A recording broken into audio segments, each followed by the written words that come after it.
The birth of basketball, James Naismith's wintertime solution. Picture this. It's a cold winter day in New England back in the late 1800s. A gym echoes with the shouts of restless students, but there's no clear game for them to play yet. People are huddled indoors, looking for a way to stay active, even when the weather is bitter. In the midst of all this, a young physical education teacher named James Naismith is about to change sports forever. His invention will soon sweep the world, create international stars, and bring people together in ways no one could have predicted. Today, I'd love to share that story, one that starts simply with a teacher, a soccer ball, and 2 peach baskets. Back in those days, the world was in the middle of a huge transformation. Factories were popping up everywhere, trains were connecting distant towns, and Americans were falling in love with sports like baseball and football. But each had a drawback when winter rolled around. You couldn't exactly swing a bat or tackle someone in a cramped indoor space without risking chaos or injuries. That's where James Naismith steps in. Born in Canada, he found himself teaching at the YMCA training school in Springfield, Massachusetts. His mission? To find a new indoor sport to keep students engaged and healthy during the cold months. He remembered a childhood game called Duck on a Rock, which involved throwing stones at a target with careful aim. Thinking along those lines, he imagined a sport that would focus on skill rather than brute force. He wanted something safer than football and more active than the simple exercises students had been doing inside. So in December 1891, he nailed 2 peach baskets to the balcony of the gym, handed over a soccer ball, and explained his idea. At first, it felt a bit odd. No one had seen anything like it. But almost right away, the students found it fun and challenging. Before long, it caused a stir among everyone in the building. That brings us to January 15, 1892, the day James Naismith published the official rules of his new game. He wrote them down and shared them through the school newspaper, which was called the Triangle. These 13 rules were simple, but laid the foundation for everything that would follow.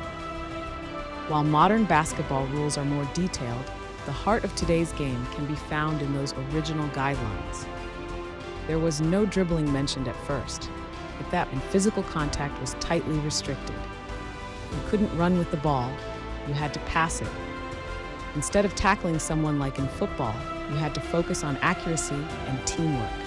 And if the ball went out of bounds, the first person to grab it got to throw it back into play. Once these rules were published, word spread quickly around YMCA circles. People at other YMCAs wanted to try this new sport, and students who learned it at Springfield carried the idea to their hometowns. Soon, it wasn't just a quirky local game, it was growing into a nationwide craze. Of course, there were bumps along the way. For one, the original peach baskets had closed bottoms, so someone had to climb up and fish the ball out every time a basket was scored. Eventually, people wised up and cut out the bottom to let the ball fall through. They also switched from a soccer ball to a specialized basketball as the game evolved. Within just a few years, colleges picked up on the trend. They started forming teams, leading to organized competitions that drew bigger and bigger crowds.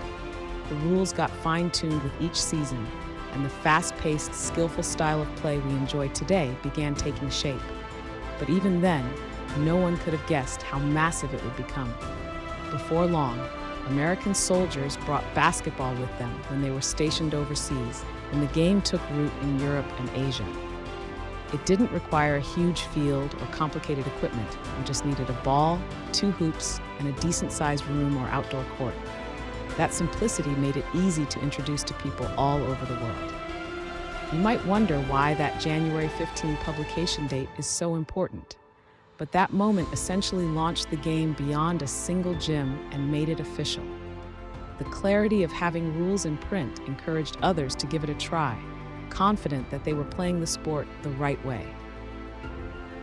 This event also had a big impact on how we think about physical education. Instead of leaning on rough, injury-prone activities, Naismith's game prioritized cooperation and precision. It showed educators everywhere that you could nurture students' athletic talents without sacrificing safety and sportsmanship. Today, almost every school around the globe offers basketball programs, embracing the idea that sports can be competitive, yet respectful and skill-based. It's also fascinating to look at the worldwide influence. As basketball popped up in different regions, it bridged cultural gaps. People who spoke different languages could still bond over shooting a ball through a hoop. From dusty outdoor courts in small towns to state-of-the-art arenas in big cities, the rules introduced on January 15, 1892, became an anchor that united players and fans. Over time, the sport inspired a whole new realm of role models. Athletes who traveled the world, earning fans and showing just how electric a game could be when it revolved around teamwork, speed, and grace. James Naismith never tried to get rich or famous from his invention. In fact, he spent most of his career focused on teaching and helping students. But he did live long enough to see basketball accepted as an official Olympic event in 1936, and he got to watch national teams compete on a world stage.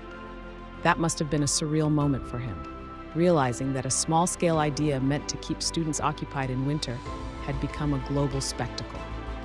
It's a testament to the power of creativity and the value of sharing ideas far and wide. The next time you watch or play basketball, keep in mind that each shot, each pass, and each cheer can be traced back to those 13 rules published on that special winter day in 1892. The game continues to evolve, with new stars emerging every season, but the spirit that Naismith championed, teamwork, skill, and fair play, remains at the heart of it all. You can see it whenever someone lines up for a free throw or leaps toward the basket for a slam dunk. That sense of excitement, shared by fans in every corner of the world, all comes back to one teacher's effort to solve a wintertime dilemma. If this story intrigues you and you'd like to learn more, I invite you to explore some of the books linked in the description and in the first pinned comment. They go deeper into James Naismith's life, the journey of basketball's development, and the sport's influence on global culture.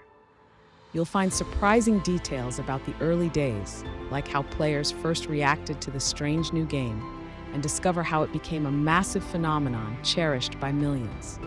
So, feel free to check out those resources if you're eager for more insights. Thanks for joining me on this trip back in time, and I hope you found a new appreciation for the moment that sparked one of the world's favorite sports.